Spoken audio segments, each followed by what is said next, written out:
Kabar sinetron Zahra, Suara Hati Istri ganti nama jadi Istri Idaman. Hana Kirana tak ikut main. Sinetron Zahra yang merupakan mega series dari Suara Hati Istri Indosiar menuai kontroversi belum lama ini. Hal ini membuat para pemainnya ikut terkena imbas lantaran sinetron Zahra dimainkan oleh anak di bawah umur yang dianggap tak cocok dengan perannya sebagai istri ketiga.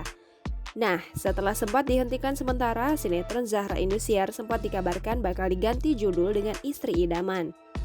Sayangnya, melansir dari Instagram Mega Kreasi Film bahwa sinetron Istri Idaman yang gencar dipromosikan sebelumnya tampak tak jadi tayang. Pemainnya pun ikut berganti kali ini. Para pemain sinetron Zahra sebelumnya sudah siap dengan judul baru, tapi dua pemain sebelumnya seperti Zora Vidianata dan Hana Kirana tak tampak hadir di promosi itu. Ada muncul pemain gadis muda yang merupakan artis cilik di sinetron SHI baru-baru ini. Terkait apa judul baru dari mega series SIH terbaru ini, tunggu saja update terbarunya.